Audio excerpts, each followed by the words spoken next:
Budget के बारे में जानकारी प्राप्त करेंगे कि बजट ये होता क्या है, ये हमारे देश में बजटीय इतिहास क्या है, कि ये बजट की कैसे शुरुआत हुई और धीरे धीरे वर्ष 2023-24 तक बजट के बारे में अध्ययन करें। और हम सभी इतना प्रयास जरूर करें, क्योंकि यह अवसर शायद हमें बहुत कम मिला है। आप तो जानते हैं कि रेगुलर क्लास का अवसर हमें बहुत कम मिल पाया है, तो अगर इस अवसर मिला है तो इसका लाभ हम सभी जरूर उठाएं। तो बजट पढ़ लें और फिर कल कुछ नई चीज़ें, जैसे अगर अगला जो भी टर्म आता है कि वैश्विक सूचकांक वगैरह, एक प्रश्न आता है, हमने कल भी बताया था और ये आप सब जानते भी हो कि एक प्रश्न उससे आता है और शीर्ष 4 राज्य से संबंधित जो क्वेश्चन होंगे उनके बारे में अध्ययन करेंगे। तो इस प्रकार से आप जो आते रहोगे तो इसका एक अच्छा फायदा भी मिलेगा आपको परीक्षा में। और ऐसा भी नहीं कि इकोनॉमिक्स में ही, हो सकता है वो करंट अफेयर्स में आपको मिल जाए, क्योंकि हमने कल भी बताया था इकोनॉमिक्स अर्थशास्त्र में ही नहीं बल्कि ये बहुत सारे विषयों को भी स्पर्श करता है। तो आज हम बजट के बारे में पढ़ेंगे कि ये बजट होता क्या है। सबसे पहले देखिए, बजट किसी भी राष्ट्र की अर्थव्यवस्था का दर्पण कहा जाता है। इस बजट पूरे देश की अर्थव्यवस्था का एक शीशा है, दर्पण है, जिसमें कि मैं ये देख पाता हूँ कि मेरे देश का बजट या अर्थव्यवस्था का आकार कैसा और कितना है। बात समझ गए कि ये बजट को अर्थव्यवस्था का दर्पण कहा जाता है। बजट के माध्यम से देश व राज्य की आर्थिक नीतियों के व्यवहारिक रूप का सही परिचय प्राप्त होता है। जो बजट बनता है और देश में जो व्यवहारिक नीतियां प्रयोग में लाई जाती हैं, उनका विवरण बजट में किया जाता है। आप जानते हो कि जैसे रक्षा, चिकित्सा, शिक्षा, सेवा, परिवहन, प्राथमिक क्षेत्र, द्वितीयक क्षेत्र, तृतीयक क्षेत्र, इन सभी चीज़ों का विवरण, सभी नीतियों का विवरण बजट में किया जाता है, जो कि प्रत्येक वर्ष बजट प्रस्तुत होता है। राज्य अपने वित्तीय संसाधनों को किस मात्रा से किस रूप में संकलित करता है, किन मदों से किस मात्रा में व्यय कर रहा है, इन सभी बातों का अध्ययन बजट में होता है। बजट सरकारी आय और व्यय का पूर्ण अनुमानित लेखा प्रपत्र है। ये बजट क्या है? सरकारी आय एवं व्यय का, इनकम और खर्चे का अनुमानित लेखा प्रपत्र होता है। ए documents containing a preliminary approval plan of public revenue and expenditure। राजकीय सत्ता की आय व्यय की अनुमानित राशियों का लेखा जोखा बजट में होता है। बजट वार्षिक बनाया जाता है, एनुअल। ये लिख लीजिए छोटे छोटे पॉइंट्स, क्योंकि बजट आप अपने घर का डेली मंथली बजट बना सकते हो, लेकिन देश का बजट वार्षिक बनाया जाता है, जो कि प्रत्येक वर्ष फरवरी माह में प्रस्तुत किया जाता है। देश की जनता के समक्ष देश की वित्त मंत्री प्रस्तुत करती है। बजट नगद राशि के आधार पर बनाया जाता है। यह महत्वपूर्ण बात है। आप देखते होंगे कि बजट में ऐसा उल्लेख होता है कि रक्षा के लिए इतने करोड़ रुपए, मनरेगा के लिए इतने करोड़ रुपए, चिकित्सा के लिए इतने करोड़ रुपए। इस प्रकार से बजट नगद राशि के आधार पर बनाया जाता है। बजट वार्षिक होता है और नगद राशि के आधार पर बनाया जाता है, अर्थात राज्य की आय नगद रूप में प्राप्त होगी और नगद रूप में ही खर्च होगी। जैसे आपको मान लिया कोई भी स्कॉलरशिप दी जा रही है तो आपको नगद रूप में ही तो दी जाएगी। सरकार इसकी घोषणा करती है कि छात्रवृत्ति के रूप में मुझे इतना व्यय करना है। तो ये नगद रूप में बजट बनता है और बनाया जाता है। इसके बाद में ये बजट शब्द की उत्पत्ति कैसे हुई, origin of the budget. Budget फ्रांसीसी भाषा के एक शब्द बूजे से मिलकर बना है।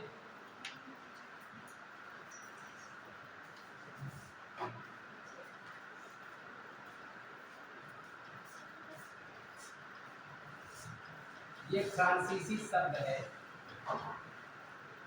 बूजे से निकला है, जिसका अर्थ होता है चमड़े का थैला।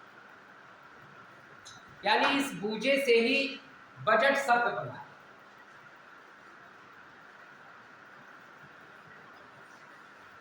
बजट, तो ये बजट शब्द जो है फ्रांसीसी भाषा का एक शब्द है बूजे, और इस बूजे का तात्पर्य होता है चमड़े का थैला। और उसी से इस बजट की उत्पत्ति वर्तमान में BUDGET का हम प्रयोग करते हैं बजट के लिए अंग्रेजी भाषा में। और इस शब्द का सबसे पहली बार प्रयोग सन 1733 में हुआ। सन 1733 में इसका सबसे पहली बार प्रयोग हुआ, जब ब्रिटिश प्रधानमंत्री ने उस वर्ष की वित्तीय योजना प्रस्तुत की। ये मैं इसका इतिहास ही बता रहा हूँ आपको कि बजट की जब शुरुआत हुई थी तो ये शुरुआत कहाँ से और कैसे हुई। तो सन 1733 में इस शब्द का प्रयोग किया गया जब ब्रिटिश प्रधानमंत्री ने उस वर्ष की वित्तीय योजना प्रस्तुत की थी। इंग्लैंड के प्रथम प्रधानमंत्री सर रॉबर्ट वालपोल थे उसमें। सर रॉबर्ट वालपोल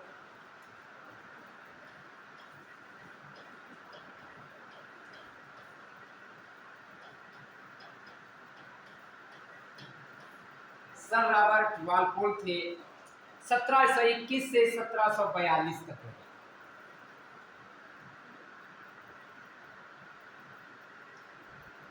ये बात समझ में आई?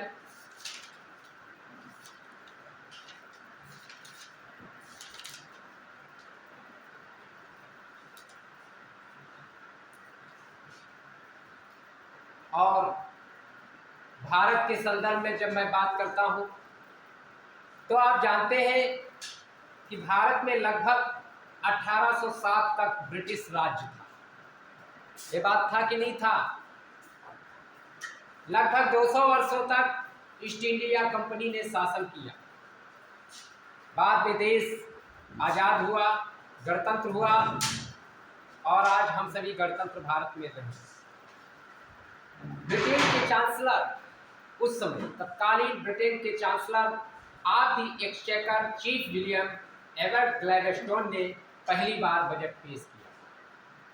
ये भारत के संदर्भ में मैं बात कर रहा हूँ। ब्रिटेन की क्वीन ने, ब्रिटेन की रानी महारानी एलिजाबेथ, आप उनके शासन को जानते थे।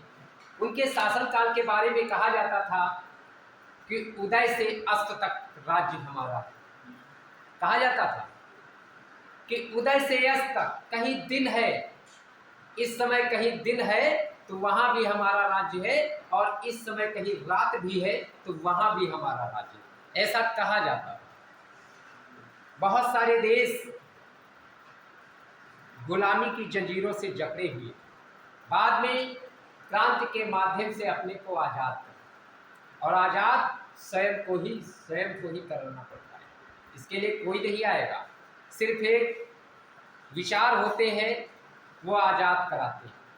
आप यहाँ पर बैठे हैं, आपके मन में एक विचार आ जाए कि हमको पढ़ लिख कर अपने माता पिता का गौरव बनना है, देश का गौरव बनना है, राष्ट्र का गौरव बनना है, हमसे बेहतर वो नहीं है, हम सबसे बेहतर है, ऐसा मानकर चले तो हम सब कुछ कर सकते हैं। सफलता पाने वाले कोई और नहीं होते। जैसे हम कहते हैं कि उनमें कोई हीरे जड़े होते हैं, हमारे आप में से ही एक होते हैं। हमारे भाई साहब इस समय SDM है नवाबगंज। एक ही टुटली साइकिल से हम लोग चलते थे, कभी कभी बस स्टॉप उनको छोड़ने जाते थे, और वो कहाँ हम कहाँ, लेकिन कभी ये नहीं सोचना चाहिए कि हम कमज़ोर हैं या वो आगे। वो अपना काम करेंगे, हम अपना काम कर रहे हैं। भाई गलत कह रहा हूँ? एक ही पास हम लोग रहे, लेकिन वो इस पद पर। और बहुत सारे उदाहरण आपके यहाँ देख लीजिए। आपके लहरपुर तहसील में एसडीएम डॉक्टर अनुपम मिश्रा, दिव्या ओझा जी, ये सब मतलब करंट में आप देख लीजिए। ये सब ऐसा नहीं कि बहुत कोई दूसरे आए हैं। अभी प्रतीक्षा त्रिपाठी त्याग की है ना। तो ये सब आपकी प्रेरक शक्तियाँ हैं। इनको प्रतियोगिता दर्पण में देखिए दिया होता है, जो महत्वपूर्ण व्यक्तित्व के बाद में जो टॉप करते हैं बच्चे, उनका विवरण दिया होता है। उनको एक बार पढ़िए, लाइब्रेरी में आकर जरूर उसको पढ़िए। उससे पढ़ने के बाद में हमारे अंदर रुचि और ललक पैदा हो कि हम भी कुछ आगे करें। हम लोग तो यहाँ पर सिर्फ एक मार्गदर्शक की भांति से, जितने भी लोग, हम आप कोई ये नहीं कह सकता है कि ये बिल्कुल आना तय है। कह सकते हैं कि ये परीक्षा में आना तय है, ये कह सकते हैं कि इस शीर्षक से आना तय है, लेकिन ये क्वेश्चन आना तय नहीं कहा जा सकता है, क्योंकि उसका क्षेत्र विस्तृत होता है। और अगर उसमें से ना भी आए तो उस पर कोई दबाव भी नहीं होता है कि इसमें से आया क्यों नहीं, तो मुकदमा कर दोगे, ऐसा भी नहीं हो सकता है। क्योंकि जब उनको 20-25 प्रश्न पूछने हैं तो आपको पूछ लेंगे। और आप देख लीजिए कि जो नई प्रक्रिया चल रही है, इसमें विषय तो हटा ही दिए गए मुख्य में, है ना। और अर्थशास्त्र मजबूती के साथ आ रहा है। ये जो विषय आप पढ़ रहे हो बहुत मजबूती के साथ अब पैर जमा रहा है, क्योंकि अब सामान्य अध्ययन को आपको कई खंडों में पढ़ना है। तो ब्रिटेन की क्वीन ने, ब्रिटेन की महारानी ने, या आप कहानी के रूप में समझ लीजिए, या परीक्षा में नहीं पूछेंगे लेकिन कम से कम जानकारी तो हो जाए। 2 मिनट की तो बात है, इसमें समझ लीजिए आप, बिफोर तो वैसे चल रहे हो। तो एक चमड़े का बैग दिया, चमड़े का बैग दिया, जिसमें वे बजट से जुड़े कागजात को लेकर सदन गए थे। इसके बाद इतनी चर्चा हुई कि बजट के लिए चमड़े का बैग प्रयोग होने लगे। लेकिन वर्तमान में हमारे देश में यह अभी तक भी होता रहा है कि जब चमड़े के बैग में लेकर चलते थे वित्त मंत्री, तो कहते थे बजट पेश होने जा रहा है। लेकिन इस परंपरा को भी तोड़ दिया गया है। इस बार बही खाता के रूप में प्रस्तुत किया गया। मैं इस बात को अभी मैं बताऊंगा, ये इम्पॉर्टेंट चीज होगी, लेकिन कम से कम पहले इसकी कथा को तो सुन ले। अब हम बजट पर भी बात करते हैं। भारतीय संविधान के अनुच्छेद 112,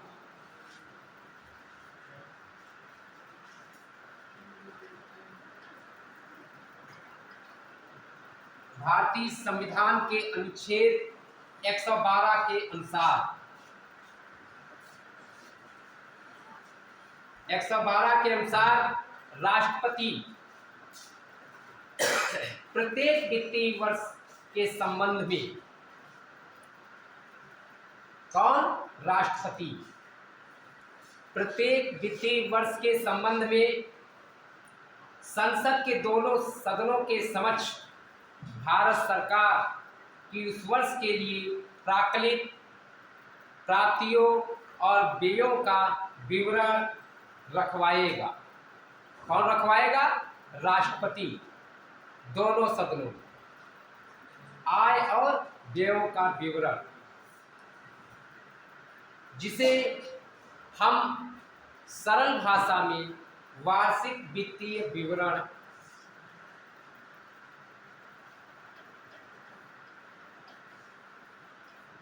वार्षिक वित्तीय विवरण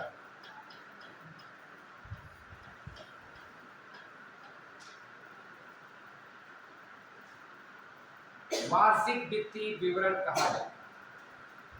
और इस वार्षिक वित्तीय विवरण को सरल भाषा में आम बजट भी कहते हैं। लेकिन संविधान के अनुच्छेद 112 के अंतर्गत राष्ट्रपति संसद के दोनों सदनों के समक्ष वार्षिक वित्तीय विवरण प्रस्तुत कराता है। उसे संविधान के अनुच्छेद 112 में हम वार्षिक वित्तीय विवरण शब्दावली का प्रयोग करते हैं। लेकिन आम भाषा में उसको हम बजट कहते हैं। बजट का एक दूसरा नाम ये है वार्षिक वित्तीय विवरण, क्योंकि वार्षिक रूप में फाइनेंशियल स्टेटमेंट प्रस्तुत किया जाता है। इसी प्रकार संविधान के अनुच्छेद 202 के अनुसार 202 अनुच्छेद 112 केंद्र और अनुच्छेद 202 के अनुसार राज्य का वार्षिक वित्तीय विवरण तैयार करती है। राज्य का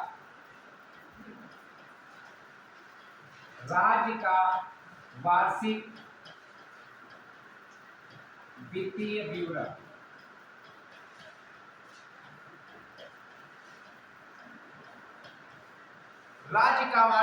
विवरण तैयार किया जाता है अनुच्छेद 112 में केंद्र का, अनुच्छेद 202 में राज्य सरकार का बजट प्रस्तुत किया जाता है।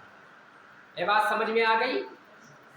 इसके बाद में अब हम आगे बढ़ते हैं। वर्ष 1920-21 के दौरान ब्रिटिश रेलवे अर्थशास्त्री विलियम एकवर्थ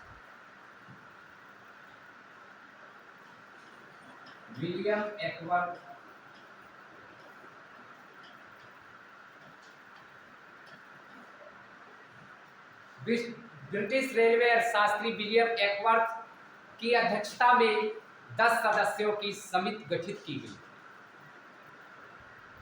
और वो समिति किस लिए गठित की गई थी? इस एकवर्थ समिति की सिफारिशों को आधार बनाकर 1924 में रेल बजट को आम बजट से अलग कर दिया गया। 1924 में रेल बजट को आम बजट से अलग कर दिया गया, क्योंकि पहले ये बजट एक में ही प्रस्तुत किया जाता था, लेकिन 10 सदस्यीय समिति जो गठित की गई थी उसमें रेल बजट को अलग कर दिया गया।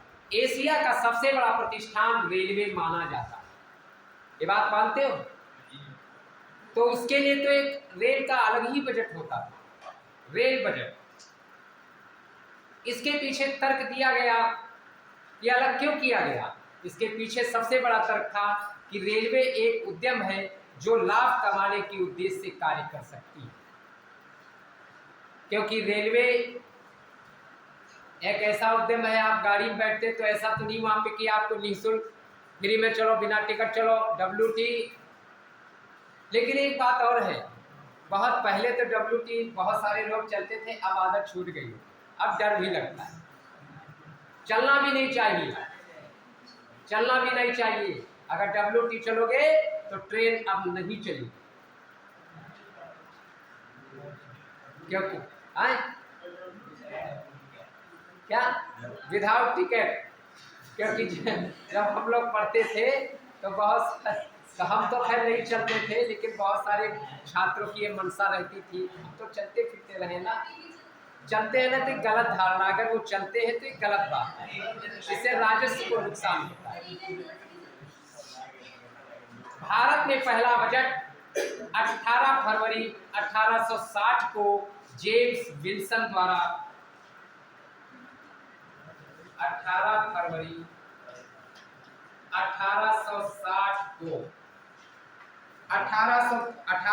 1860 को जेम्स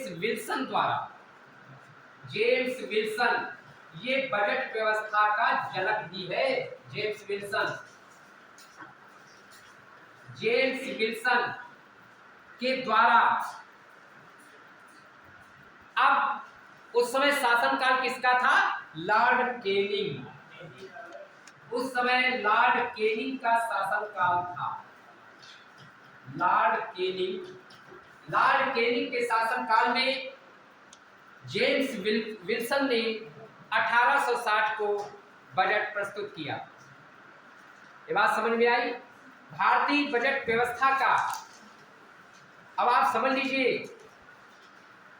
जेम्स विल्सन जनक माना जाता है।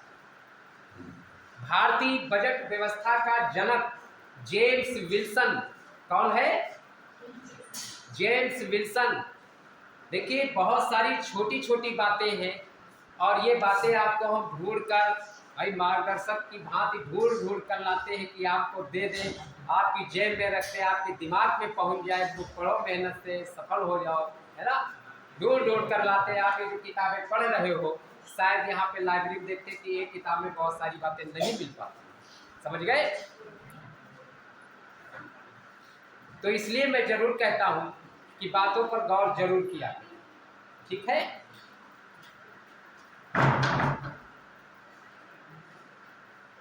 हमारी एक आदत रहती है, भले स्पीड पकड़ ले, मैं ज़्यादा से ज़्यादा देने का प्रयास करता हूँ। जैसे अगर आपको और ज़्यादा हो जाए तो ना सुनो कुछ देर, कोई चिंता करने की बात नहीं है, वो तो बोल तो हम रहे, है ना, तुम्हें काहे की चिंता है। तो जेम्स विल्सन चमड़े के थैले में बजट प्रस्तुत किया, लेकिन इस बात को आप लिख लें थोड़ा, फिर मैं आगे चलता हूं कि 2018 तक परंपरा के एक भाग के रूप में चमड़े के थैले में वित्त मंत्री चमड़े के थैले में ब्रीफकेस में, थैला नहीं चमड़े के ब्रीफकेस में, थैला कौन लेकर चलता है, चमड़े के ब्रीफकेस में बजट लेकर चलते थे। लेकिन परंपरा की स्थापना किसने की थी? स्वतंत्र भारत में षणमुखम चेट्टी ने की। ये भी मैं भी लिखा दूंगा, बता दूंगा। लेकिन 5 जुलाई 2019 को निर्मला सीतारमण ने 5 जुलाई 2019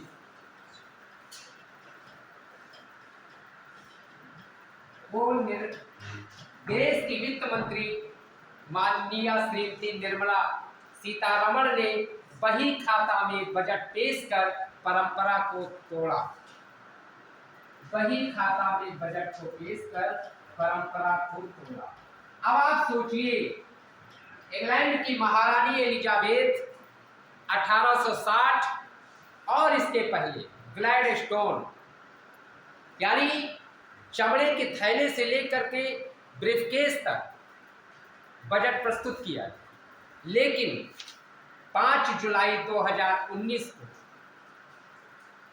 वो जो परंपरा थी उस परंपरा को तोड़ते हुए बही खाता के रूप में बजट को प्रस्तुत किया।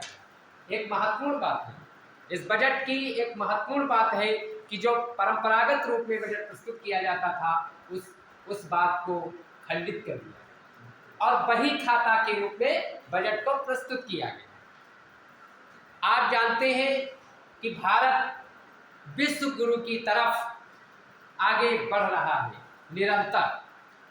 भारत में बही खाता, दोहरा लेखा प्रणाली, रोकड़ खाता प्रणाली, लाभ हानि खाता, बैलेंस शीट, और आप वैदिक गणित में पढ़ते होंगे, ये सब चीज़ें तैयार कराई जाती थी, पढ़ाई जाती थी। उसी बात को ध्यान में रखकर भारत के बजट को बही खाता के रूप में प्रस्तुत करने की परंपरा डाली कि हम विदेश की बहुत सारी रणनीतियों को तो लेकर चलते हैं। हमारे देश का संविधान बहुत विशाल और विस्तृत है। विभिन्न देशों के संविधान से स्रोत लिए गए हैं और सबको इकट्ठा कर लिया गया और एक विशाल संविधान बना दिया। ये बात मानते हो? ठीक उसी प्रकार से इसमें भी था कि हम दुनिया भर से ला करके अब धीरे धीरे उसमें सबके खंडन हो रहा है, काट पीट रहे हैं, कैसे क्या करना वो सब चीज़ें देख रहे हैं ना। उसके लिए थिंक टैंक लगा हुआ है, प्रबुद्ध मंडल वर्ग सब देख रहा है कैसे क्या, क्योंकि जैसे माल्थस ने कहा था प्रत्येक 25 वर्ष में जनसंख्या दोगुनी हो जाती है। अब इस सिद्धांत को कब लिखा? अब आप सोचिए कितने वर्ष हो गए, अब बच्चा वही पढ़ रहा है। क्या उस सिद्धांत में आमूलचूल परिवर्तन नहीं होगा? देखिए, ये देश काल और परिस्थितियों पर निर्भर करती है, देश काल और परिस्थितियों पर निर्भर करती है और उस पर निर्भरता के कारण ही उस सिद्धांतों में भी अदल बदल हो जाता है। क्योंकि जो सिद्धांत पहले लिख दिया 100 साल पहले, तो कोई जरूरी नहीं कि आज सही ही हो जाए। कह दिया जाए कि इतनी जन्म दर रहेगी, उतनी ही मृत्यु दर रहेगी, यह कोई जरूरी नहीं। आप देखते हैं कि कोविड-19 में मृत्यु दर का तो कोई आंकड़ा ही नहीं पता चला, कुछ पता ही नहीं चला। जब ऐसी विनाश की स्थिति है तो उसमें क्या जाना है, तो सब तो अस्त व्यस्त हो गया, किसी चीज का अनुमान नहीं है ना। तो इसके बाद में भारत में बजट प्रणाली की शुरुआत का श्रेय वायसराय कैनिंग को जाता है, और लॉर्ड कैनिंग के शासनकाल में ही जेम्स विल्सन ने बजट को प्रस्तुत किया। यानी भारत में बजट व्यवस्था का जनक जेम्स विल्सन को माना जाता है, और उस समय शासन था लॉर्ड कैनिंग का। रेलवे का जनक कौन रहा है? हड़प नीति किसकी थी इतिहास में?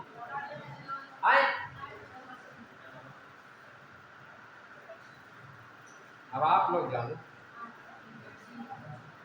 इसके बाद में संविधान के अनुच्छेद 112 के अंतर्गत प्रत्येक वित्तीय वर्ष के लिए, और प्रत्येक वित्तीय वर्ष 1 अप्रैल से 31 मार्च तक चलता है, राष्ट्रपति द्वारा निर्देशित तिथि पर लोकसभा में प्रस्तुत किया जाता है।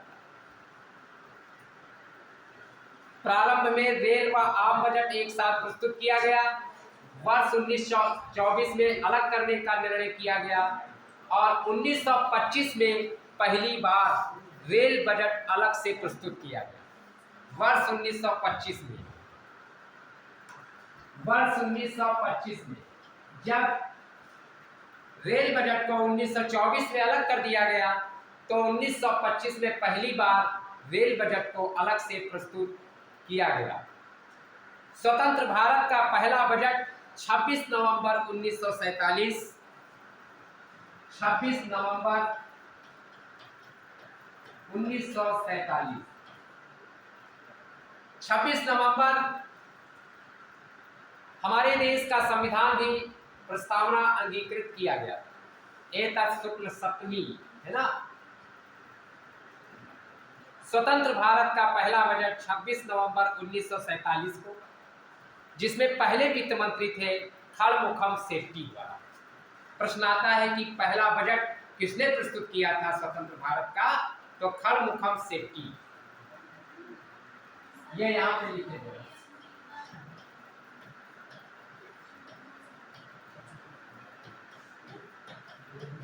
किसी किताब में चेट्टी भी लिखा है, किसी किताब में सेट्टी भी।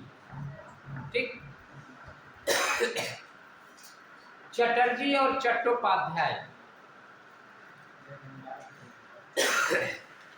दुबे और द्विवेदी,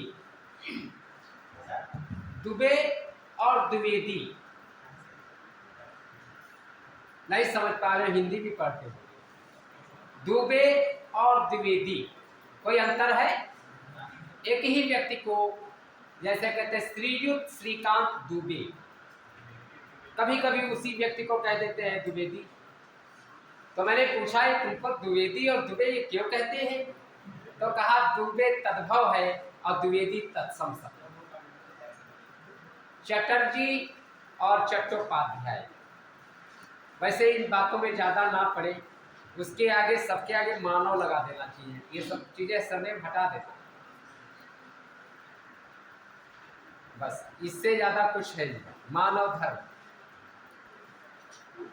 तो खड़मुखम सेट्टी के द्वारा प्रस्तुत किया गया था। स्वतंत्र भारत का पहला बजट 26 नवंबर 1947 को पहले वित्त मंत्री खड़मुखम सेट्टी द्वारा प्रस्तुत किया गया, और यह बजट 7.5 माह की अवधि के लिए था। 7.5 माह की अवधि के लिए ये जो देश का पहला बजट स्वतंत्र भारत का प्रस्तुत किया गया था, वो 7.5 माह की अवधि के लिए था। इसके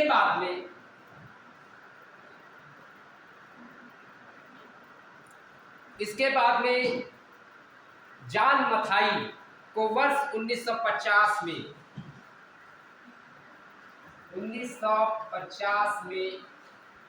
जॉन मथाई को गणतंत्र भारत का गणतंत्र भारत का पहला केंद्रीय बजट प्रस्तुत करने का गौरव प्राप्त। अब देखिए यहाँ पर एक प्रश्न बहुत महत्वपूर्ण है कि 26 नवंबर 1947 को स्वतंत्र भारत का पहला बजट किसने प्रस्तुत किया था? खड़मुखम सेठी के द्वारा प्रस्तुत किया गया और यह बजट 7.5 माह की अवधि के लिए था। इसके बाद में वर्ष 1950 में जब हमारा देश गणतंत्र हुआ, थोड़ा भैया 1950 में गणतंत्र हुआ था, तब डॉक्टर जॉन मथाई ने गणतंत्र भारत का प्रथम केंद्रीय बजट प्रस्तुत किया। गणतंत्र भारत का पहला बजट किसने प्रस्तुत किया था? जॉन मथाई ने। किस वर्ष में? 1950 में। और इसके बाद में नेहरू जी भी भारत के प्रथम प्रधानमंत्री रहे, तो वित्त मंत्री ही बजट को प्रस्तुत करता है। तो प्रधानमंत्रित्व काल में नेहरू जी ने, इनके पास वित्त विभाग था, तो 1958 और 59 में नेहरू जी ने भी बजट पेश किया। लेकिन ऐतिहासिक रूप में जब मैं बात करूं तो सबसे अधिक बार बजट पेश करने वाले कौन वित्त मंत्री थे?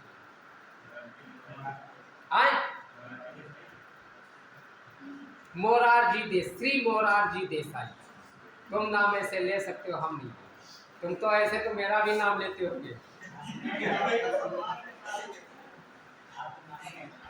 एक बार की बात है, विदेश से चिट्ठी आई देश के प्रथम प्रधानमंत्री पंडित जवाहरलाल नेहरू जी के पास।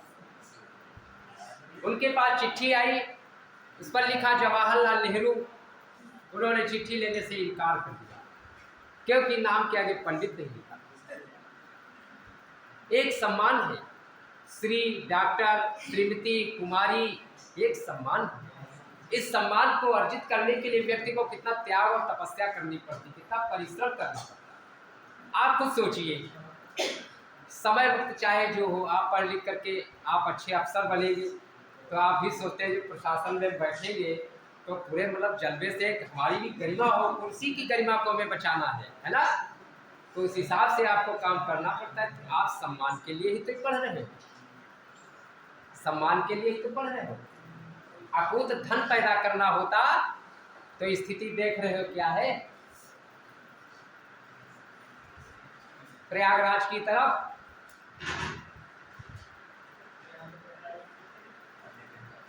अपनी सोच दूरदर्शी रखे, नाम क्यों बुलवाना चाहते।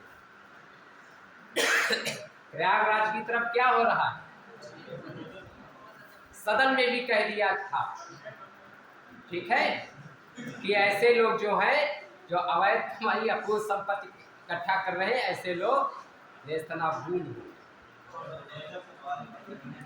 तो भारत में सबसे अधिक बार बजट पेश करने का गौरव वित्त मंत्री श्री मोरारजी देसाई जी को जाता है और उन्होंने कुल 10 बार बजट को प्रस्तुत किया। कुल कितनी बार? 10 बार। 10 बार बजट को प्रस्तुत करने का गौरव प्राप्त हुआ। और कांग्रेसी नेता पी चिदम्बरम, उनको 8 बार। इसको दिमाग में बनाए, सब सर्वाधिक, जैसे सबसे अधिक पूछा जा सकता है तो उसको देखें। अब बीच में बहुत सारी संख्या है तो उसके इतिहास को अब लिखना चाहो लिख लो, दिमाग में तो बड़ी अच्छी बात है। और अंग्रेजों ने, और इसके बाद में ध्यान दीजिए, अंग्रेजों ने भारत में बजट पेश करने का समय 5 बजे रखा।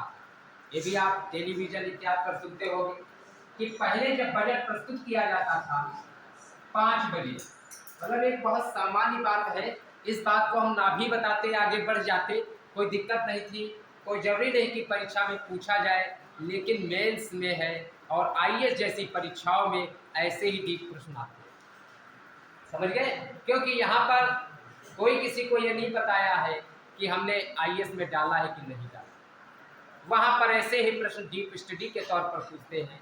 जैसे भी आईएमएफ में एक प्रश्न आया था, आईएमएफ की स्थापना तो आपके पीसीएस में ही पूछ लेंगे कि अंतर्राष्ट्रीय रियायत ऋण खिड़की कौन है, आईडीए है, लेकिन अब उसके बीच की बात को इसमें पूछ लेंगे क्योंकि इसका स्तर थोड़ा बड़ा भी होता है, ठीक है। वहाँ पर आपके ज्ञान का मूल्यांकन किया जाता है कि आप कितना पढ़ते हैं और कितने टॉपिक पढ़ते हैं। तो अंग्रेजों ने भारत में बजट पेश करने का समय 5 बजे का रखा था, लेकिन 1999 में राष्ट्रीय जनतांत्रिक गठबंधन सरकार के वित्त मंत्री यशवंत सिन्हा ने बजट पेश करने का समय 11 बजे कर दिया। 11 बजे कब से?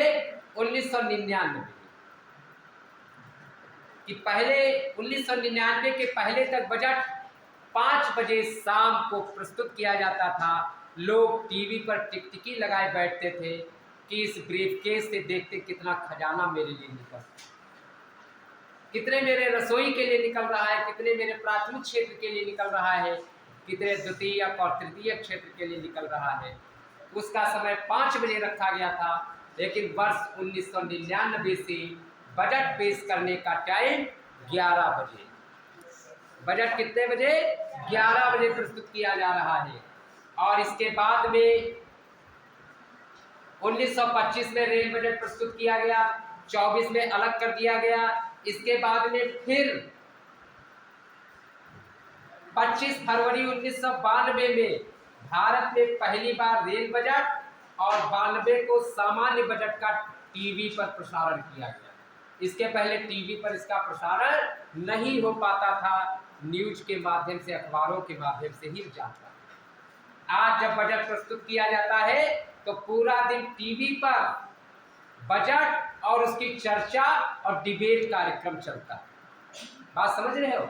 और मोबाइल और फेसबुक पर चलता है, स्टेटस और व्हाट्सएप, ट्विटर, इंस्टाग्राम पर चलता है। लेकिन तब ये संसाधन उपकरण नहीं थे, तो इसलिए 1992 में रेल और आम बजट का टीवी पर प्रसारण किया गया। इसके बाद में बजट के संदर्भ में कुछ और बातों का मैं अध्ययन करता हूं। वित्त मंत्री द्वारा फरवरी के अंतिम सप्ताह में बजट प्रस्तुत करने का कार्यक्रम बदलकर प्रत्येक वर्ष की 1 फरवरी कर दिया गया। अब बात आती है कि गुरुजी ये बजट कब प्रस्तुत किया जाता है? तो हमेशा 1 फरवरी को। किस दिन? 1 फरवरी को। और इस बजट को प्रस्तुत कौन करता है? देश का वित्त मंत्री। और इस समय वित्त मंत्री कौन है?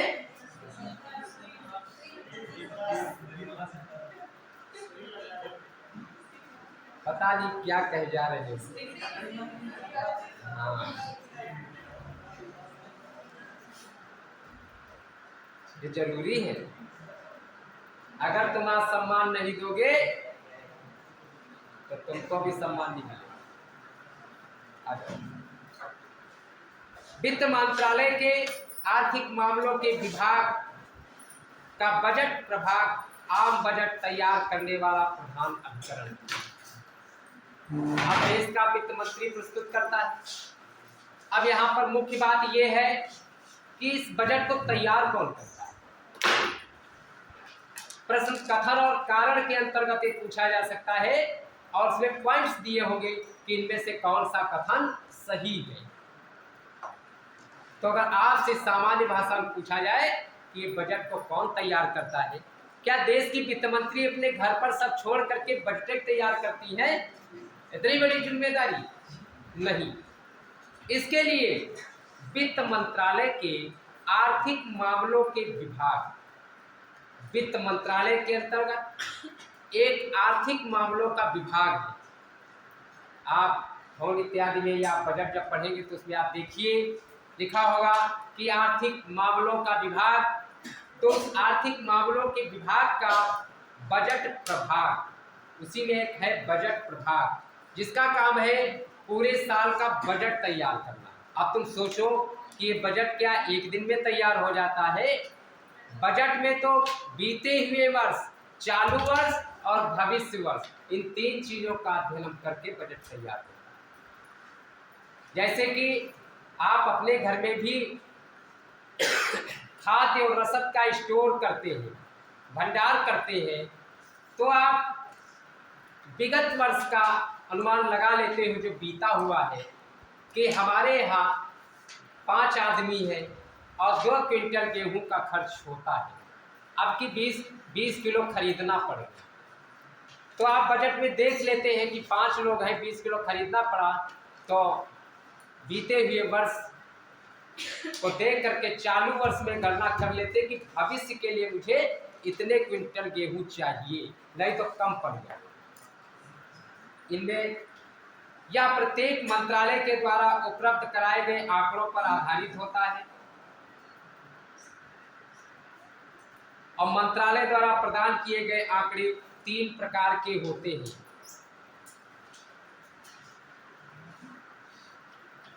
तीन प्रकार के आंकड़े होते हैं। अब देखिए, वित्त मंत्रालय के अधीन आर्थिक मामलों का विभाग और उस विभाग के अंतर्गत एक सेक्शन है बजट प्रभाग। और बजट प्रभाग का काम होता है कि देश का वार्षिक वित्तीय विवरण तैयार करना। अब जब वो तैयार करती है तो उस तैयार करने के लिए उसमें कौन कौन से उपकरण प्रयोग करती है, उसके टूल्स कि वो कैसे तैयार करती है। मतलब कोई बिल्कुल ऐसे ही कि कुछ उसका पैमाना है तो उस पैमाने के आधार पर तैयार करती है। पहली बात है आगामी, यानी कमिंग।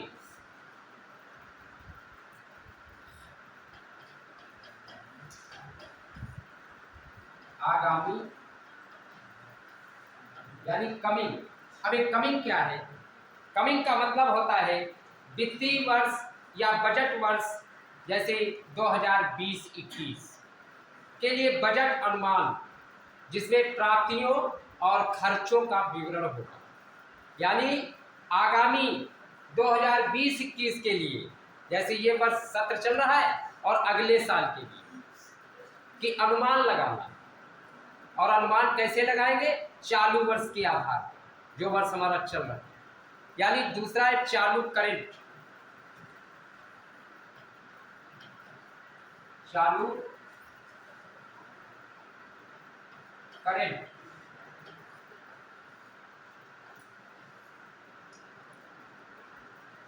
करंट में 2019-20 के लिए संशोधित अनुमान, जिसमें प्राप्तियों और व्ययों का, जो आपके पास आई है इनकम उसका, और खर्चों का विवरण।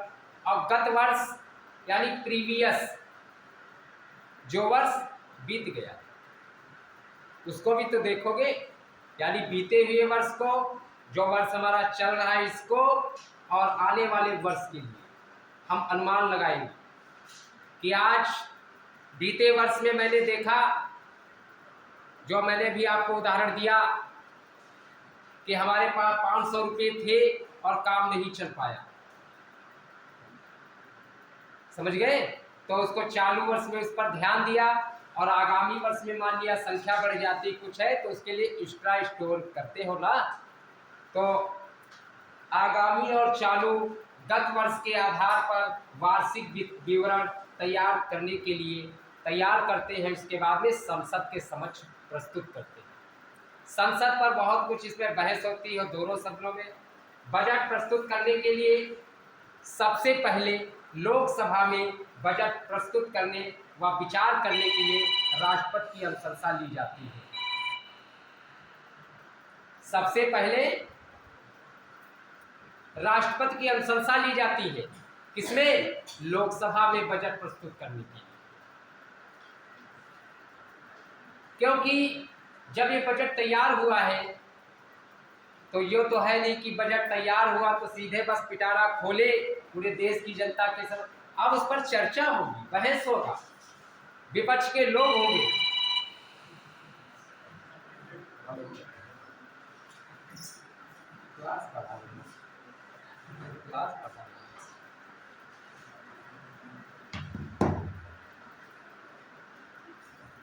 कुछ अवरोधक शक्तियाँ होती हैं। साइलेंट फोन मैंने कर दिया था लेकिन अभी खुल गया था। हो सकता है कोई भूत आ गया। ठीक है, हंसना भी जरूरी है, रोना भी बहुत जरूरी है, बोलना भी बहुत जरूरी है। ये सब अभ्यास है, रोना भी बहुत जरूरी है। देखते हो कि सुबह एक्सरसाइज, बड़े बड़े शहरों में आप जिम में जाएं तो रोते भी हैं, हंसते भी हैं, गाते भी हैं, और गाय जा रही तो उस पर संभलाते भी हैं। इससे ब्लड प्रेशर नियंत्रण में रहता है। विदेशी जब यहाँ बनारस घूमने आते हैं, हरिद्वार घूमने आते हैं, तुम गाय के लिए कांटा लगाते हो कि घुसने न पाए, और वो गाय को पालते हैं। बहुत बड़ा अंतर है।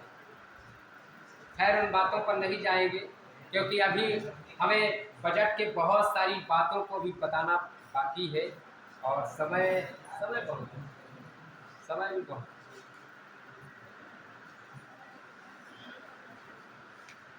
तो सर्वप्रथम लोकसभा में बजट प्रस्तुत किया जाता है, जिसमें कि राष्ट्रपति की अनुशंसा ली जाती है।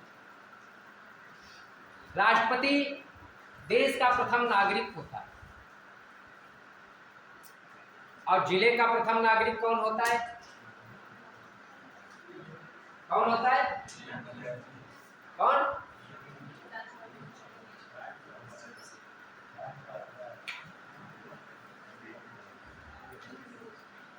इस समय कौन है प्रथम नागरिक?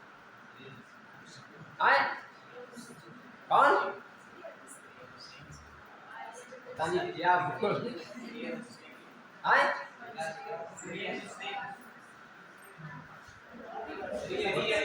वो तो डीएम है, वो तो जिलाधिकारी है।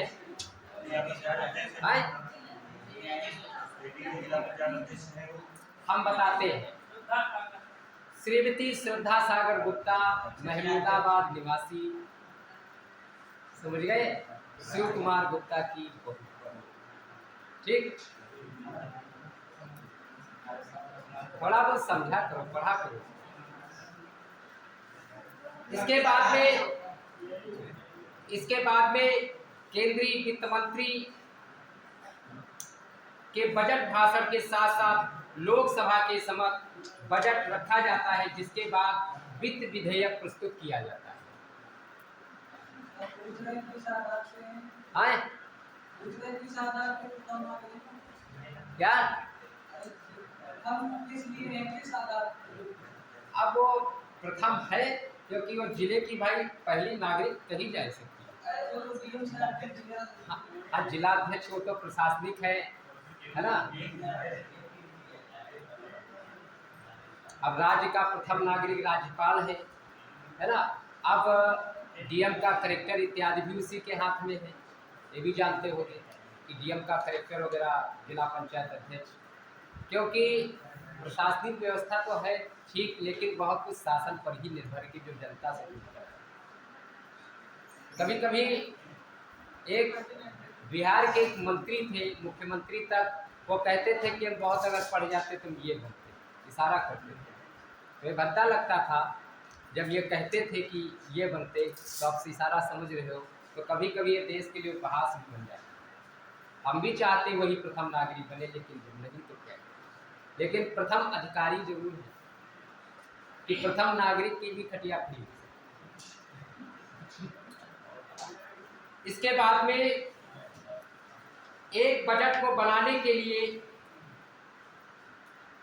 4 निम्न प्रक्रियाओं से गुजरना पड़ता है। पहले तो बजट को बनाना, यानी बजट को तैयार करना पड़ता है। इसके बाद में बजट को प्रस्तुत करना, यानी उसका अप्रूवल, अनुमोदन। फिर बजट को पारित करना, यानी अनुपालन करना, और फिर बजट को कार्यान्वित करना। ये 4 प्रक्रियाओं से गुजरना पड़ता है।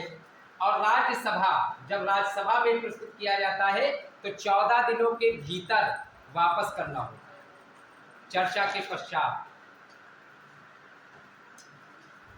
प्रश्न लिखे जरा एक चीज।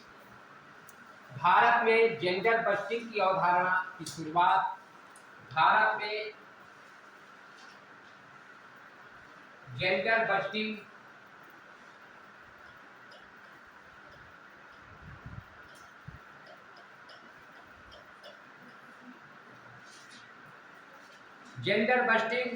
काफी इंपॉर्टेंट प्रश्न है, परीक्षाओं में पूछा जाता है। भारत में जेंडर बस्टिंग की अवधारणा की शुरुआत 2005-06 के आम बजट से की गई। 5-6 के आम बजट से की गई थी।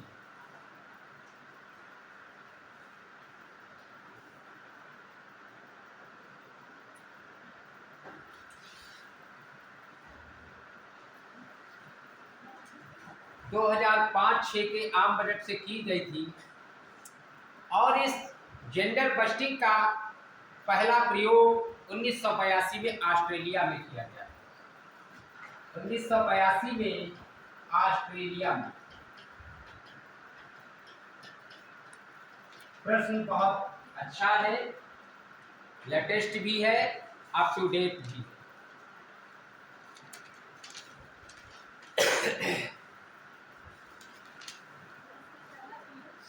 पहला प्रयोग 1982 में ऑस्ट्रेलिया में किया गया था।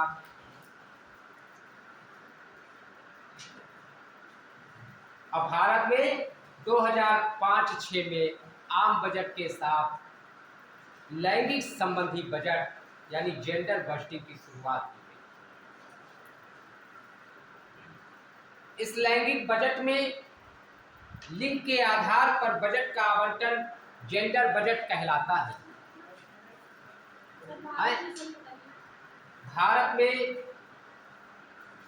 जेंडर बस्टिंग की अवधारणा की शुरुआत 2005-6 के आम बजट से शुरू हुई। 2005-6 के आम बजट से शुरू।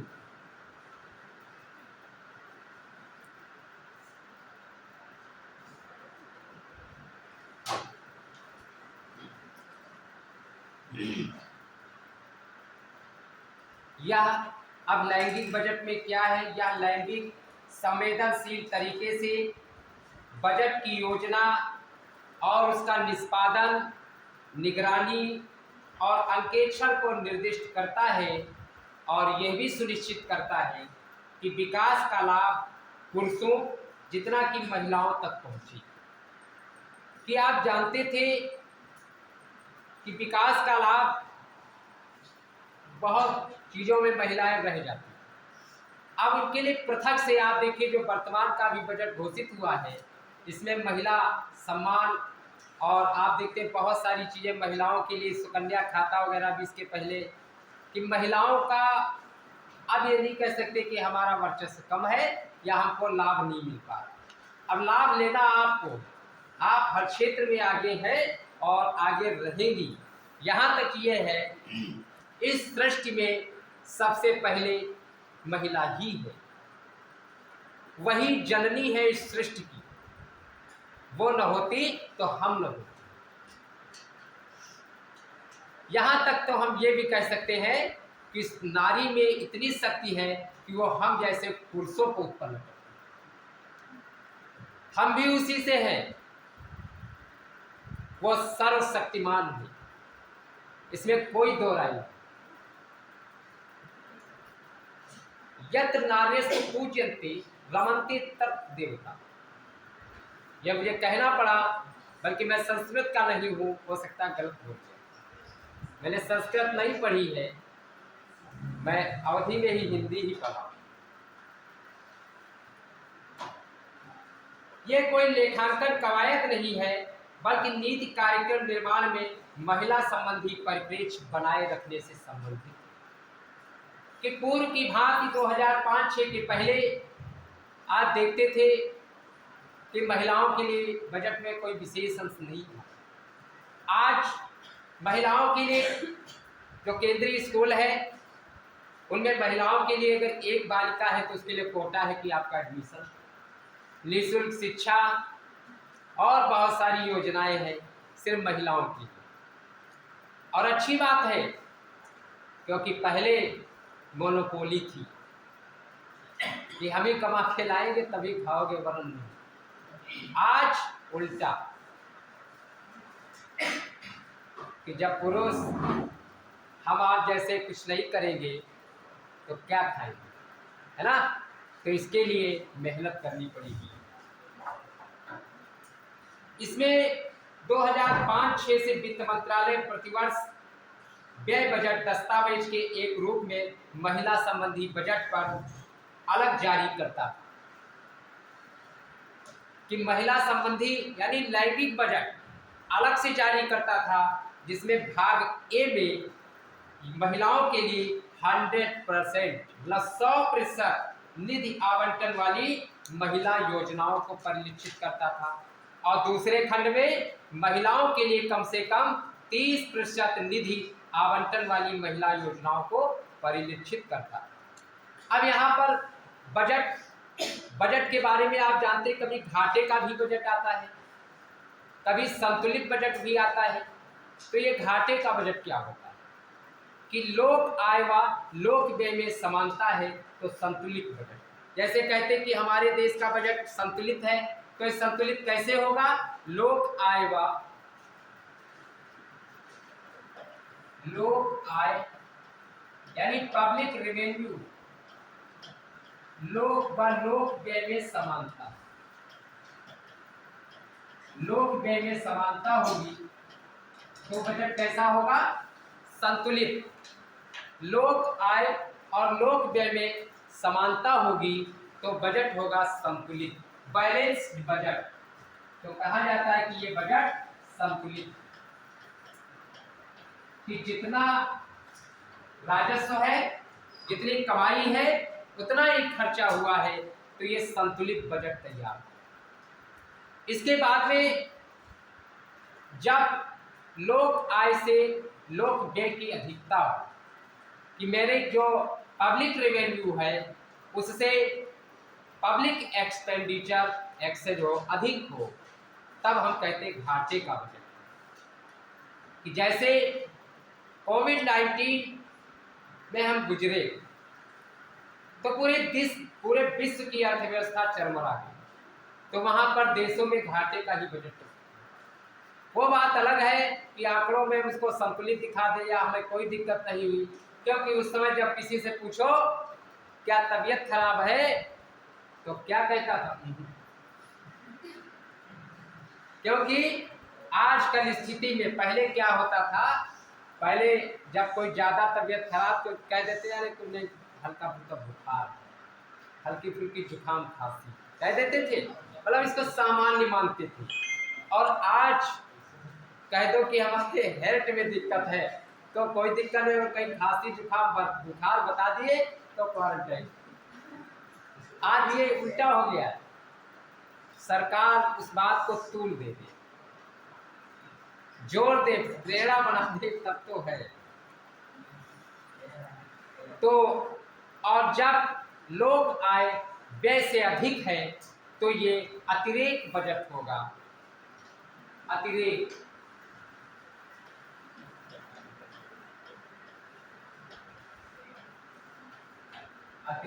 घाटे का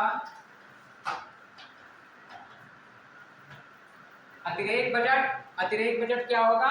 लोक आय कामा व्यय से अधिक, मतलब जो हमारा खर्चा है उससे हमारी कमाई ज्यादा है, लोक राजस्व ज्यादा है, तो ये क्या होगा?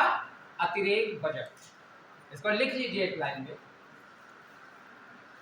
और जब लोक आय से लोक व्यय की यानी खर्च की अधिकता होगी तो ये घाटे का बजट कहा जाएगा, कि हमारी कमाई कम है और जब खर्चा ज्यादा होगा तो ये घाटा होगा कि लाभ होगा? तो ये घाटे का बजट होगा।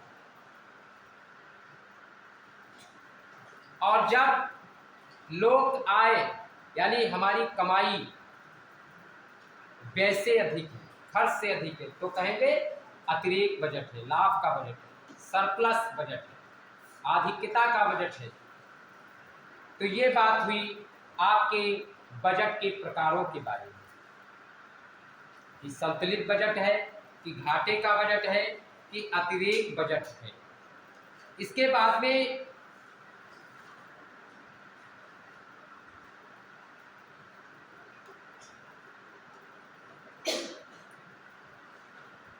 लग रहा ज्यादा देर बोल गए क्या है? कुछ हमें भी लगता है, कहा जाता समय काटे नहीं कट रहा,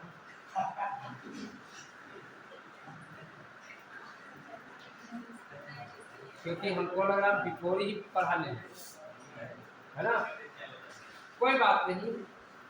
अब छोटी छोटी बातें हम बजट की बता रहे हैं, इसके बाद में इसके कुछ आंकड़े होंगे, उनको हम बताएंगे। भारत सरकार की निधियां, इसको लिख लीजिए, निधियां, भारत सरकार की निधियां। क्योंकि जब तक ये छोटी बात आपको नहीं बताएंगे, बजट के अंतर्गत जब हम बात करेंगे तो आप वहां पे कंफ्यूज थोड़ा सा हो सकते हैं, क्योंकि अर्थशास्त्र की शब्दावली बिल्कुल अलग है। उस दिन भी आप सुन रहे थे, कह रहे थे कि भाई ये कोई दूसरा विषय तो है नहीं, ये तो अलग ही मामला है इकोनॉमिक्स का। हिंदी और समाज शास्त्र है कि तुम सो रहे पढ़ रहे ऐसे चल रहा है। गणित में का पर लेट कर पढ़ पाओगे, क्योंकि कैलकुलेशन के लिए फिर पेंसिल ढूंढना पड़ेगा ये सब। और गणित, अर्थशास्त्र गणित का अभिन्न अंग होता है।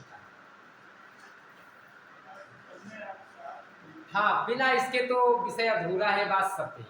शिक्षा शास्त्र, समाजशास्त्र, राजनीति शास्त्र, अर्थशास्त्र, बीएससी में, बीबीए में, एमबीए में 8 पेपर, 16 पेपर, 8 पेपर इकोनॉमिक्स थे। बीकॉम में 50% इकोनॉमिक्स है और 50 अकाउंट एंड लॉ।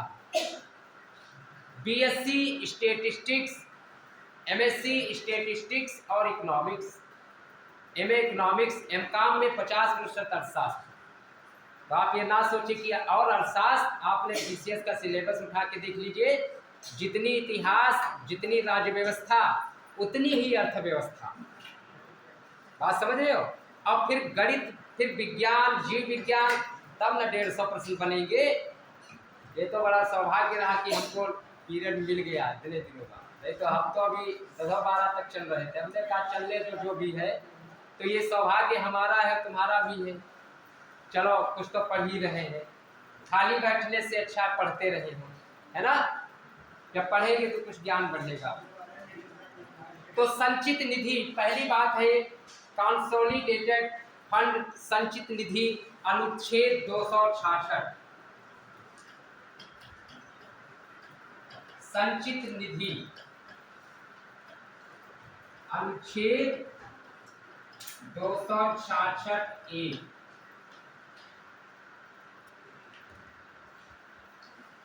अब ये कंसोलिडेटेड फंड ये है क्या, बताइए?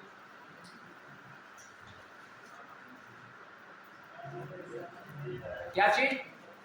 चलिए हम बताए देते हैं, क्योंकि प्रश्न तो हम पूछेंगे बाद में, थोड़ा इस टॉपिक को हम पूरा भी कर लें, ठीक है? क्योंकि सब कुछ इसी पर तो निर्भर नहीं है, कल अगले टॉपिक को पढ़ा। भारत की संचित निधि का प्रावधान किया गया है संविधान के अनुच्छेद 266(1) में।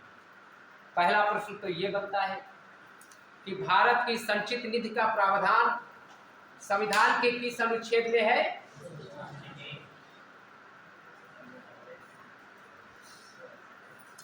देखो कितनी जा रही है, पहले इधर आ रही थी, फिर सोचना उधर नहीं करना पड़ेगा।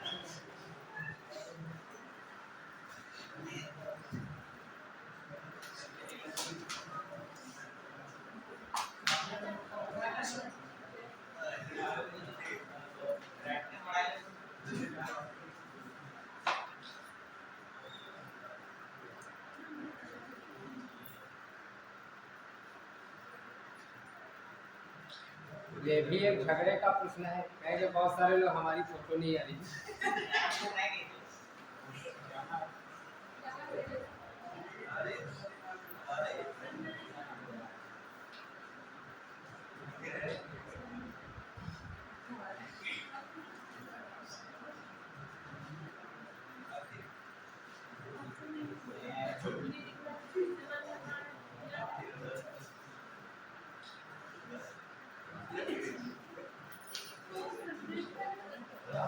अब यह है कि इसको भेजना पड़ता है टाइम के अकॉर्डिंग कि हाँ हम आए यहाँ पर। ये भी तो हो सकता था हम नहीं भी आए हैं, उस पर कभी भी साइन हो जाए, इससे डेट वाइज इस पर नोट है। क्या चीज? कल की कल पढ़ी, इस पे जो मैंने फोटो ली है, टाइम और डेट सब आ गया है। और इस पे स्थान भी इनको भी करवाना है कि यहाँ पर है तो ये टाइम दे देगा और स्थान भी देगा, मैं यहाँ पे। तो इसमें भारत की संचित निधि का प्रावधान अनुच्छेद 266(1) में है, केंद्र सरकार की सभी राजस्व प्राप्तियां ट्रेजरी बिल जारी करके प्राप्त किए जाने वाले ऋण मतलब लोन, कर्जा और ऋण अदायगी के माध्यम से सरकार को प्राप्त धन इसमें जमा कराया जाता है कंसोलिडेटेड फंड में। भारत की संचित निधि में, भारत की जो निधि है उसमें इसका संचय करते हैं, इकट्ठा करते हैं। अनुच्छेद 266(1) के अनुसार और संसद द्वारा पारित विनियोग अधिनियम या अनुपूरक अनुदान, कभी कोई आवश्यकता पड़ती है तो अनुपूरक बजट प्रस्तुत किया जाता है, तो इसमें से हम फंड को निकाल सकते हैं और अपने में प्रयोग कर सकते हैं। लेकिन ऐसे नहीं, उसके लिए बाकायदा चर्चा होगी और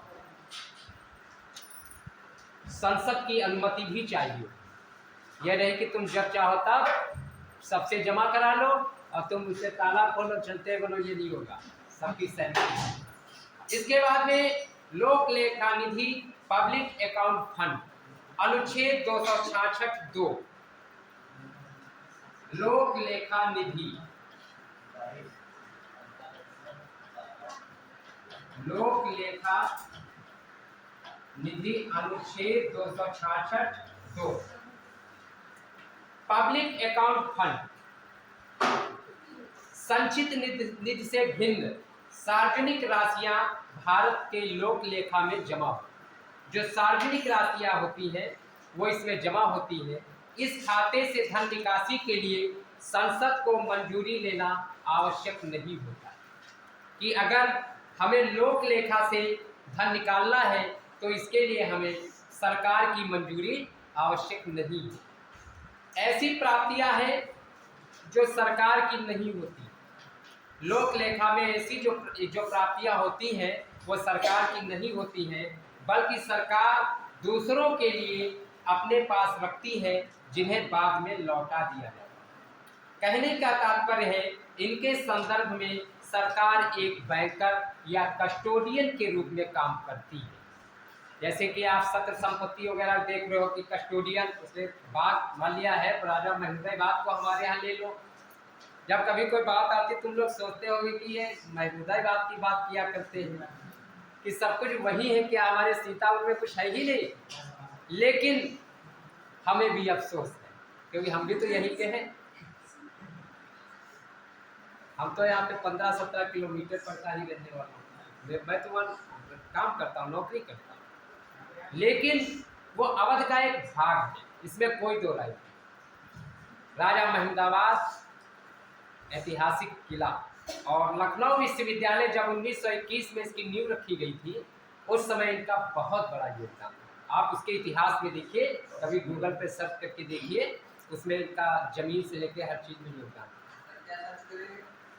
लखनऊ विश्वविद्यालय की स्थापना जब देखोगे तो उसमें आ जाएगा, फिलहाल अभी ना सर्च करना, बाद में करना। इसके अंतर्गत बचत बैंक खाता जमा, भविष्य निधि, डाक जमा, राष्ट्रीय लघु बचत आदि आते हैं। जैसे आपने लघु बचत, इंदिरा विकास पत्र, ये तमाम बातें आपके पास, आपने जैसे दिया पैसा आपको वापस बाद में लौटा भी दिया जाता है। इसी से सरकार अपना काम भी चलाती है कुछ दिन के लिए। मान लिया अगर कोई देश में कोई बात हो जाए तो पैसा निकाल के अपना खर्च भी कर लेते हैं। जैसे कि आप लोग भी अपने पास आकस्मिक फंड, कीन्स का तरलता पसंदगी जो सिद्धांत है प्रोफेसर कीन्स का, उसमें तरलता रखने के उद्देश्य 3 बताए गए। सतर्कता, सट्टा, तो सतर्कता उद्देश्य, सट्टा उद्देश्य है ना, और मांग उद्देश्य। तो ये आवश्यक था कि मान लिया कोई आकस्मिक घटना घटित हो जाए तो हमारे पास तरल रूप में मुद्रा नहीं है, तो हम कहाँ जाए? घर में 50 किलो गेहूं रखे, उसको अस्पताल ले जाएंगे कि डॉक्टर साहब दवाई दे दो 50 किलो गेहूँ देगा, नहीं चल पाएगा ना काम। तो वही चीज़ें नगद रूप में ही काम चलता है। बजट नगद रूप में, अस्पताल का भी बजट नगद रूप में। इसके बाद में कंटिजेंसी फंड, आकस्मिक निधि, आप अपने घर में भी रखते हो। आप जैसे कहो ये कैसे हुआ, हम आपको बहुत सरल भाषा में बताने का प्रयास करते हैं। देखिए जितनी बातें बता के इतना भले पूछा नहीं जाएगा, लेकिन हम तुमको बताते चले आए हैं। ग्रुप पर भी भेज देंगे, तुम घर पर भी पढ़ लोगे। कहीं भविष्य में तुम प्रोफेसर बन जाओगे तो इतिहास तो बता सकोगे।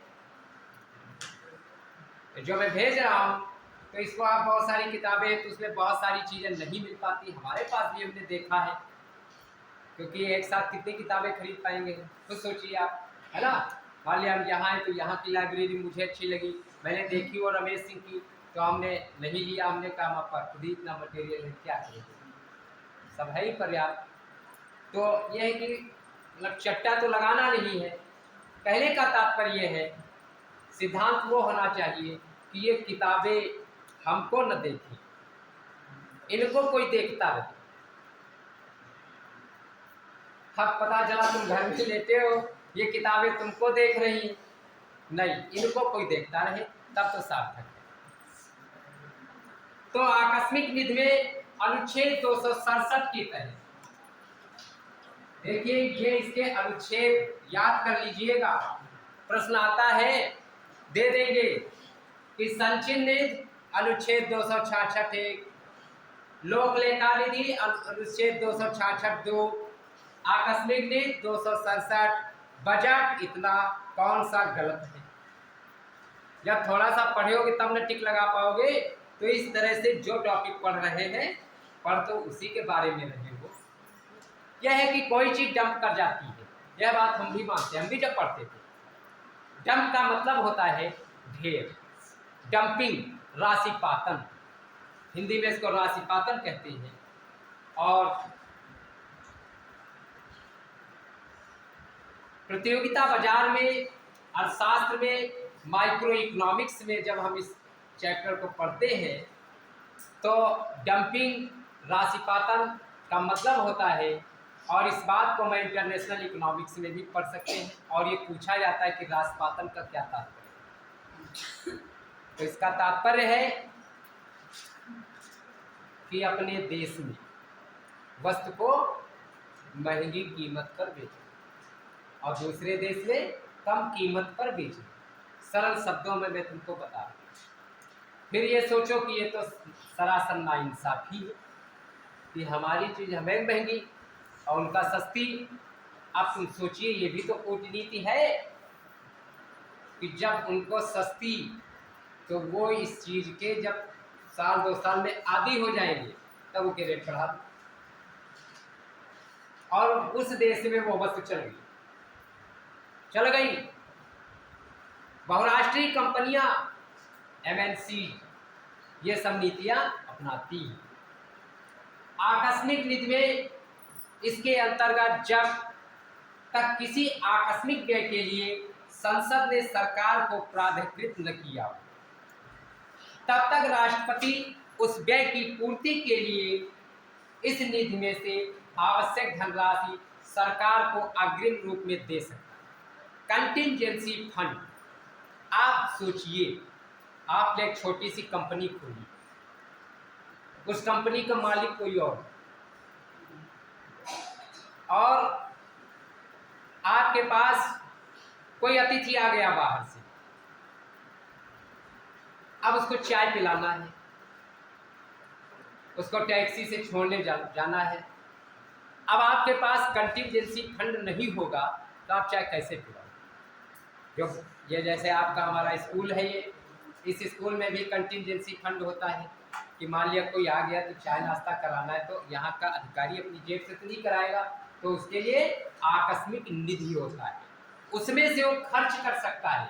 ठीक उसी प्रकार से देश में भी आकस्मिक निधि का योगदान, आकस्मिक निधि का एक चैप्टर है, अध्याय है कि अगर कोई हमारी आकस्मिकता पड़ जाए तो हम उस निधि से, उस कोष से अनुच्छेद 267 के तहत जो आकस्मिक निधि की स्थापना की गई है उसमें से हम पैसा निकाल सकते हैं और उस खर्च की पूर्ति कर सकते हैं। बात समझ गए?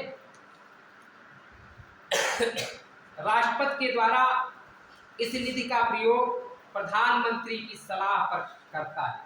वर्तमान में आकस्मिक निधि में लगभग 500 करोड़ रुपए रखे जाते हैं। मान लिया अगर कोई जरूरत पड़ जाए, अब हम अपने घर में 500 रुपये रखते हैं, बहुत है, हम अपने घर में 500 रुपये रखते हैं। मेरा इतना बड़ा देश है तो आकस्मिक निधि में हम 500 करोड़ रुपये रखते हैं। मान लिया बाढ़ आ गया, भूकंप आ गया, कोई दिक्कत आ गई, तो सब मंत्रिमंडल बैठा, कौन अपनी जेब से दे देगा? मान लिया कोई नंबर 2 से कमाए बैठा है तो कैसे वो दे दे? जबकि देश की अर्थव्यवस्था में ब्लैक इकोनॉमी, काली अर्थव्यवस्था जिसको कहते हैं समानांतर अर्थव्यवस्था, बहुत बड़ा योगदान है। जितनी अर्थव्यवस्था ये है उससे ज़्यादा उसकी अर्थव्यवस्था है समानांतर अर्थव्यवस्था, पैरेलल इकोनॉमी है। पूरे देश में जितना पैसा है उसका 10% हम सबके पास और 90% सिर्फ 10 लोगों के पास। बात सही कह रहा हूँ गलत कह रहा हूँ? हमारे पास 4 लाख आ गए, हम बड़ा खुश के, हम बहुत पैसे वाले धनाढ्य हैं, लेकिन कुछ नहीं, अरबों खरबों रुपया पता नहीं चलता है। जब नोटबंदी हुई, नोटबंदी की लोगों ने बहुत भर्त्सना की, निंदा की, लेकिन ये आवश्यक है हम आप सबके लिए। पहली बार नहीं हुई, इसके पहले भी हो चुकी। 10,000 की भी नोट चलती थी नेहरू जी के समय, पहले भी हो चुकी है। ये आवश्यक भी है, समय समय पर जरूरी है। ग्रेसम का नियम भी कहता है, इंग्लैंड की महारानी एलिजाबेथ ने सर टॉमस ग्रेसम, जो इंग्लैंड की महारानी एलिजाबेथ के आर्थिक सलाहकार थे, उनसे कहा कि हम नई मुद्रा चलाना चाहते, जैसे कि मेरे देश में भी, कि बुरी मुद्रा अच्छी मुद्रा को चलन से बाहर कर देने की प्रवृत्ति रखती है। सर टॉमस ग्रेसम का नियम है कि बुरी मुद्रा अच्छी मुद्रा को चलन से बाहर कर देती है। कैसे?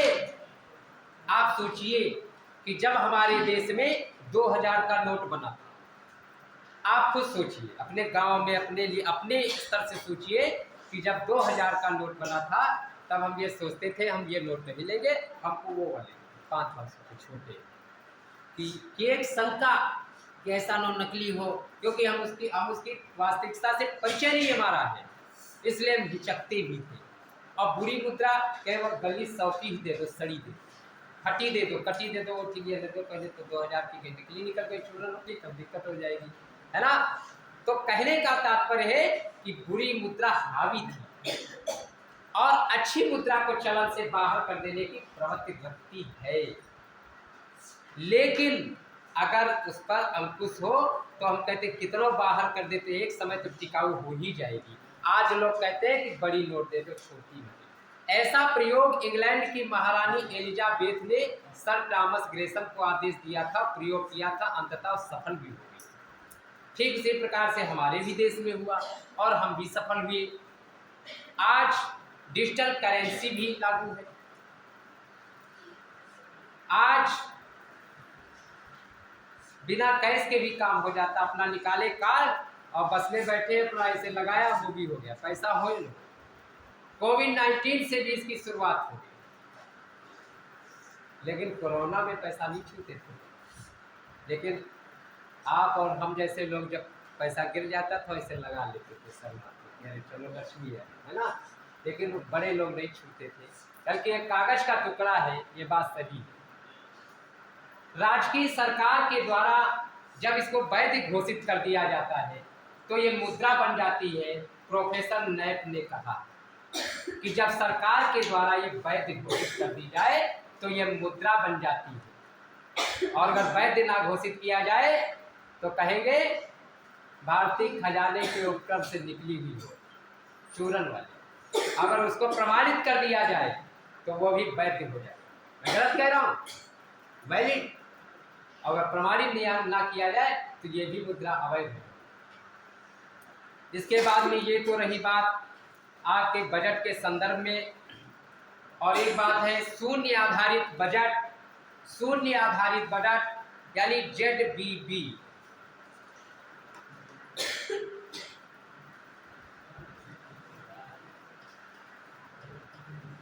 जीरो बेस बजट, शून्य आधारित बजट।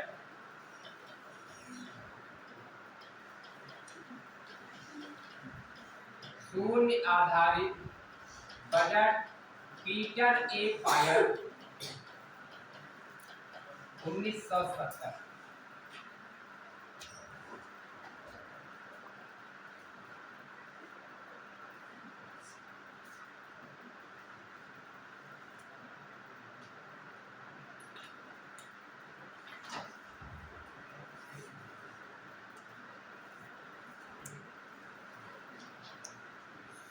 शून्य आधारित बजट की शुरुआत 1970 के दशक में हुई थी और इस शून्य आधारित बजट के जनक कौन थे? पीटर ए पायर थे। पीटर ए पायर शून्य आधारित बजट के जनक थे, पीटर ए पायर। अब देखिए शून्य आधारित यानी शून्य पर आधारित है ये बजट, यानी जीरो से लेकर के हम आगे तक चलते हैं, यानी इसे छोटे पैमानों पर लागू किया जाता है और इसमें पूरा बजट शून्य के रूप में आधार लेते हुए शुरू से तैयार करते, बिल्कुल जीरो बेस पे हम पढ़ाई चालू करते। और बजट की इस तकनीकी ने न्यूजीलैंड जैसे देशों में अच्छे परिणाम दिए हैं और भारत में 1987-88 में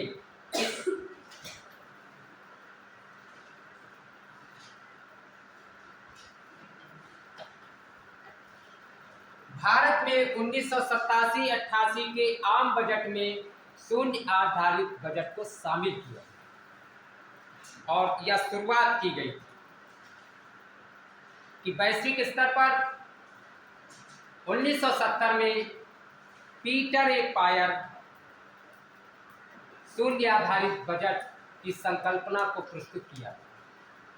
वो इसके जनक थे, लेकिन भारत में इस शून्य आधारित बजट की शुरुआत 1987-88 के आम बजट से हुई थी। अगर प्रश्न आ जाए कि भारत में शून्य आधारित बजट या ZBB की शुरुआत कब हुई थी, तो 1987-88 के आम बजट से हुई थी।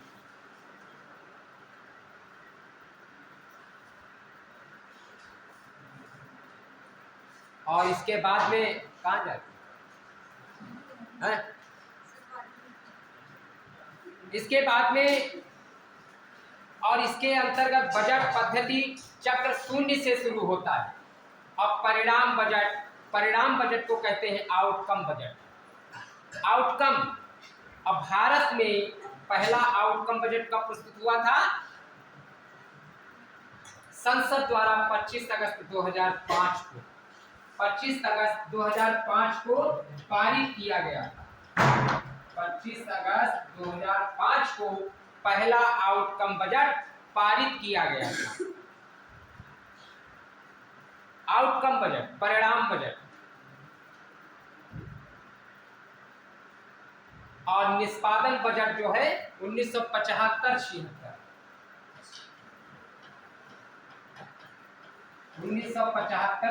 से निष्पादन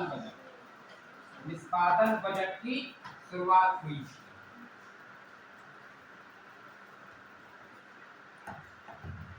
ज्यादा ठीक है, कोई बात नहीं।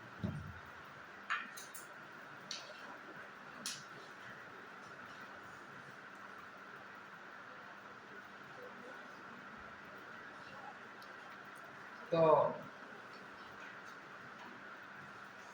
इसके बाद में आपने सब कुछ पढ़ लिया।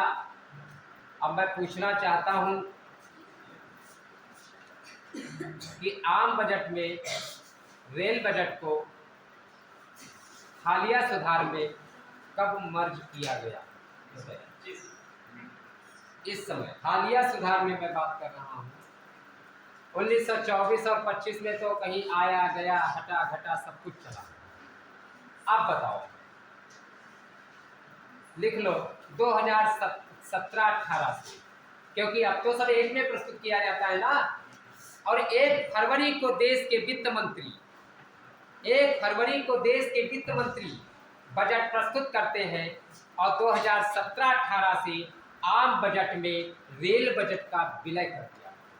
2017-18 से रेल बजट का विलय।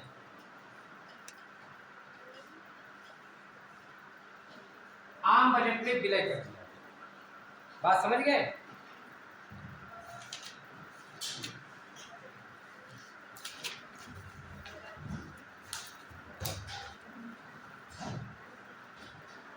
लिख लिया? इसके बाद में उत्तर प्रदेश का बजट हम कल बताएंगे और अभी आप बंद नहीं करेंगे, क्योंकि आप तो बैठे हैं, सुन रहे हैं, थोड़ा बहुत लिखते हैं। तो हम चाहते हैं कि केंद्रीय बजट के बारे में कुछ बता दें या तो उत्तर प्रदेश का बता दें, जो भी आपको। उत्तर प्रदेश का छोटा है वही बता दें और केंद्र का कल बता दें। ठीक? नहीं आए केंद्रीय कल बता देंगे, ज़्यादा होगा, क्योंकि अब ये भी सोचिए, तुम तो कहोगे कि पढ़ाए और जाओ, और है ना, ये भी नहीं कि तुम्हारे पास कंटिजेंसी फंड हो, और जो लाए थे कंटिजेंसी वो निपटा चुके हो। देखिए, भारत के संविधान, अभी मैंने आपको बताया है कि अनुच्छेद 202 के तहत प्रत्येक वित्तीय वर्ष 1 अप्रैल से 31 मार्च तक चलता है। उसमें राज्य का वित्तीय विवरण प्रस्तुत किया जाता है, जिसे राज्य सरकार का बजट कहते हैं। अभी मैंने बताया था आपको कि अनुच्छेद 202 के अधीन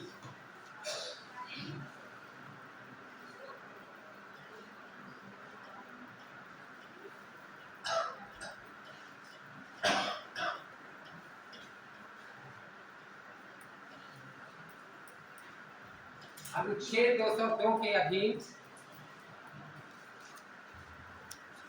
इसमें बजट का आकार कितना है, जो उत्तर प्रदेश का 22 बजट का प्रस्तुत किया गया था 22 फरवरी 2023, 22 फरवरी बुधवार 2023, और बजट का आकार। अब एक प्रश्न है यहाँ पर कि उत्तर प्रदेश के बजट का आकार कितना है।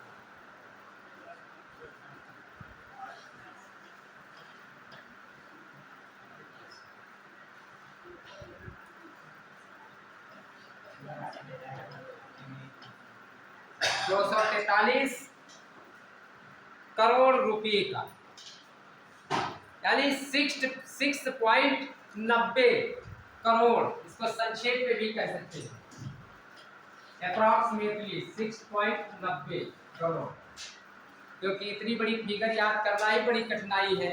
अगर पूरी परीक्षा में बजट के फिगरों को ही याद करें तो शायद और चीजें याद करने की जरूरत नहीं है। 5 मिनट अभी शुरुआत है कि इसको भी पूरा करें,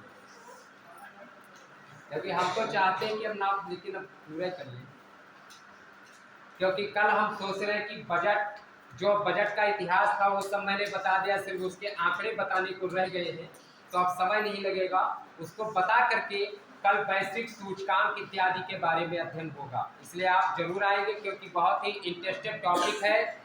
जैसे आज का है वाले आंकड़े, तो कभी कभी ये होता है कि ये ऊपर से भी निकल सकता है, लेकिन कोई भी चीज़ अंदर भी आएगी तो वो कल के लिए टॉपिक है। अब ऐसा भी नहीं कि ये मान लिया कहते कठिन है तुम छोड़ दे, तो छोड़ेंगे तो नहीं, पढ़ाना तो नहीं, पढ़ना भी है।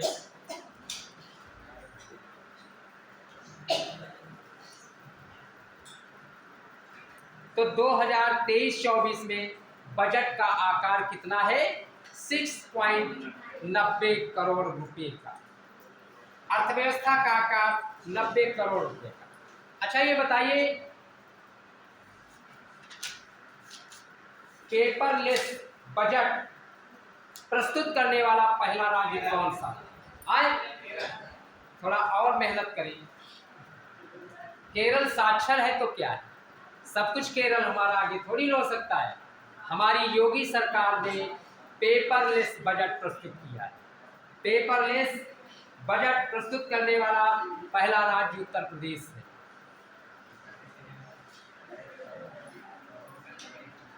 यूपी को 2027 तक एक आत्मनिर्भर राज्य और $1 ट्रिलियन की अर्थव्यवस्था, 1 ट्रिलियन। अब देखिए यहां पर उत्तर प्रदेश 1 ट्रिलियन 2024 तक प्रधानमंत्री नरेंद्र मोदी जी का लक्ष्य है कि भारत की अर्थव्यवस्था 5 ट्रिलियन करनी, क्योंकि इसके पहले बहुत सारी परीक्षाओं में प्रश्न पूछा गया है। आप जानते हैं कि पूरे विश्व में अमेरिका की अर्थव्यवस्था अधिक है, चीन भी आगे है, लेकिन कोविड-19 से बहुत सबकी अर्थव्यवस्थाओं में खंडन हुआ है, सो हम आगे निकलते चले गए। भारत की अर्थव्यवस्था बढ़ती रही, तो 2024 तक का लक्ष्य 5 ट्रिलियन, तो उत्तर प्रदेश ने 2027 तक का जो लक्ष्य किया है वो आत्मनिर्भर राज्य और 1 ट्रिलियन अर्थव्यवस्था बनाने का लक्ष्य है। यूपी के वित्त मंत्री श्री सुरेश खन्ना, इसमें किसने बजट प्रस्तुत किया? शाहजहांपुर निवासी श्री सुरेश खन्ना, आपके सीतापुर से ही होकर जाते हैं। आए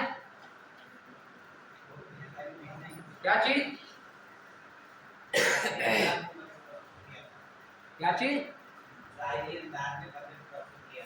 अच्छा वो शायरी कल सुनेंगे, अब आज नहीं, क्योंकि आज समय कम है। देखिए